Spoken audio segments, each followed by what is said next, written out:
पिछले लेक्चर में हमने ग्रुप के कुछ थ्योरम्स को डिस्कस किया था।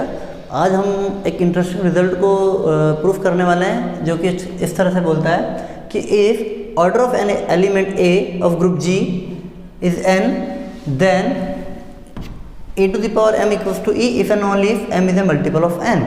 यानी कि बोल रहा है कि कोई ए जो है किसी ग्रुप जी का मेंबर है, तो आपको जो दिया हुआ हम कल लिख रहे थे प्रूफ में कि दिया हुआ है A belongs to G, okay, and order of A is N. तो आपको प्रूफ करना है कि ए की पावर m बराबर ई होगा कब?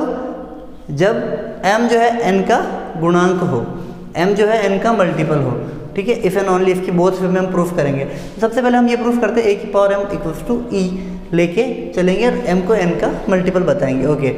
तो आपने सबने डिवीजन एल्गोरिदम का नाम सुना होगा। विभाजन कलन विधि से हम बोल सकते हैं for integer m and n, for integer m and n by division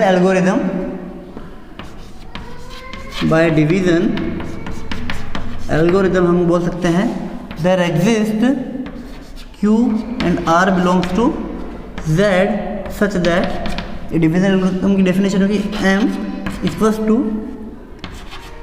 N q plus r, where जो r जो है आपका 0 से बड़ा होगा और छोटा होगा n से, ठीक है। ये आपको पता है डिवीजन एल्गोरिथम से, ठीक है। और हमको क्या पता है, अब हमको ये प्रूफ ये करना है जो m जो है n का मल्टीपल है, यानी r की वैल्यू 0 आनी चाहिए। r अगर 0 आ गया तो हम क्या बोलेंगे, m जो है n का मल्टीपल है, m को n इंटू क्यू लिख देंगे, ठीक है। आपको पता ही है, ओके। तो r को 0 लाने के लिए सबसे पहले अब हमको जो दिया हुआ a की पावर m e, क्योंकि a की power m is e, okay. m की वैल्यू पुट की हमने यहाँ पे, m को हमने क्या माना, ये माना a की power n q plus r that is e, okay. इसको अलग अलग किया हमने, क्या हुआ हमारे पास a to the power n q dot a to the power r, okay, that is e, okay.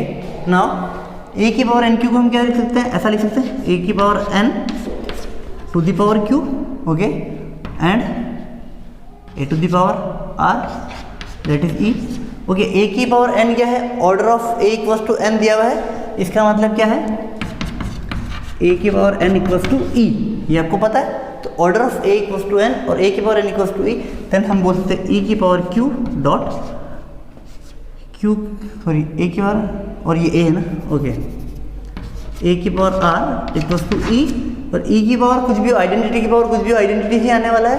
तो e dot a to the power r equals to e, इसको अगेन हम ग्रुप का है क्योंकि जी ग्रुप है, तो हम इसको रिएक्ट कराएंगे तो a की power r equals to e। अब हमको पता है जो r जो है आपका वो 0 से बड़ा है और n से छोटा है, और ऑर्डर ऑफ a जो आपको दिया हुआ है वो n दिया हुआ है, यानी n सबसे छोटा लीस्ट पॉजिटिव इंटीजर है, जिसके लिए वो कंडीशन सेटिस्फाई करता है a की power n equals to e। और हमको पता है r जो है n से भी छोटा है, तो उस केस में भी अगर a की पावर r बराबर e आ रहा है, यानी कि ये चीज़ गलत है। गलत क्यों है? क्योंकि सबसे छोटा नंबर वो n है, जिसके लिए a की पावर n बराबर e, और r n से भी छोटा है, उसके लिए a की पावर r बराबर e। तो r के लिए एकमात्र ऑप्शन क्या बच जाता है, r को 0 होना पड़ेगा। तो हम क्या बोलेंगे, a की पावर 0 इक्वल्स टू e, क्योंकि ये होता है, ये बाय डिफ़ॉल्ट हमको पता है डेफिनेशन से। तो r की वैल्यू हमको क्या मिलेगी यहाँ से 0, और अगर जैसे ही r 0 आता है, r 0 को हम यहाँ पुट करेंगे तो हमको मिलेगा so m equals to n q. यानी अगर हम इस तरह से चले तो हमको पता चल गया कि m जो है n का मल्टीपल है, ठीक है। अब हम कन्वर्सली इसको प्रूफ करेंगे।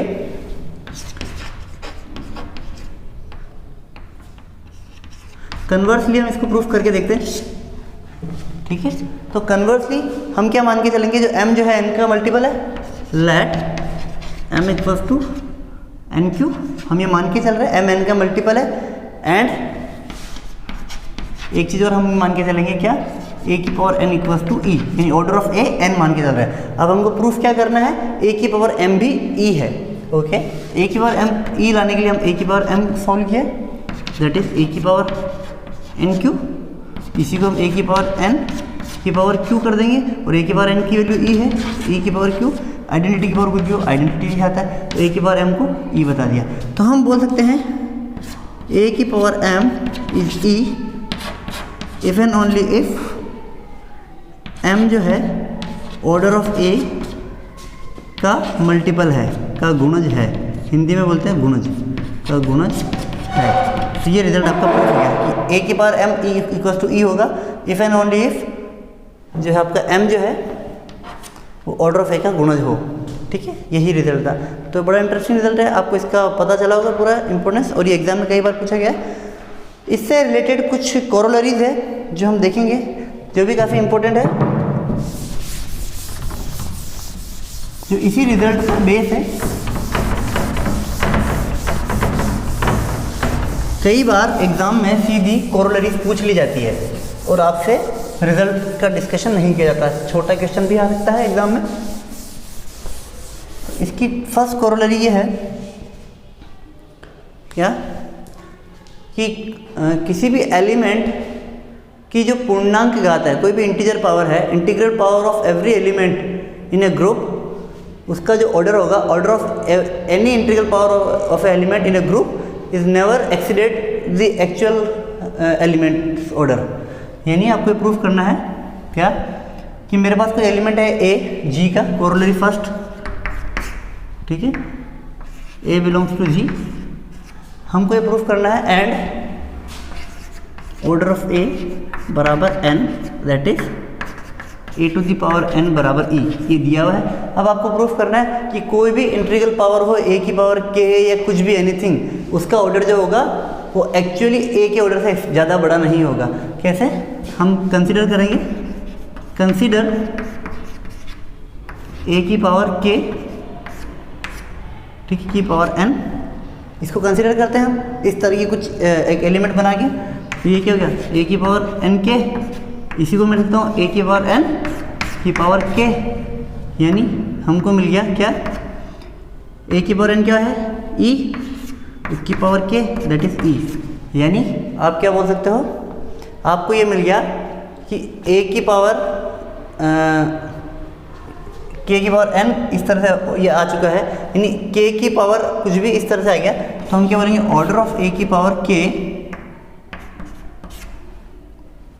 Is less than equal to n, कि ए की पावर के की पावर जो एन थी उसी की वैल्यू तो ई यही है, तो हम क्या बोलेंगे ऑर्डर ऑफ ए की पावर के is less than equal to N, ठीक है, that is actually order of A. यानी आपका रिजल्ट आ गया ऑर्डर ऑफ ए की पावर के is less than equal to order of A. तो इसका मतलब क्या हुआ, किसी भी एलिमेंट की पूर्णांक घात का ऑर्डर कभी भी उसकी घात एक उसी के वास्तविक एलिमेंट से बड़ा नहीं हो सकता। ठीक है, एक कोरोलरी ये होगी। सेकंड कोरोलरी जो कि ज़्यादा इंपॉर्टेंट है, ये बहुत ज़्यादा बार कंपटीशन एग्जाम में हर जगह बहुत बार पूछी गई है। क्या कि किसी भी, सर मैं डायरेक्ट लिख देता हूँ, order of a equal to order of a inverse. किसी भी एलिमेंट का इन्वर्स का ऑर्डर और उसका स्वयं का ऑर्डर बराबर होता है। बहुत सिंपल है, let order of a equals to m and order of a inverse equals to n. हमने दो अलग अलग नंबर मान लिए। ठीक है, अब आपको पिछली कोरोलरी से पता है कि क्या, क्योंकि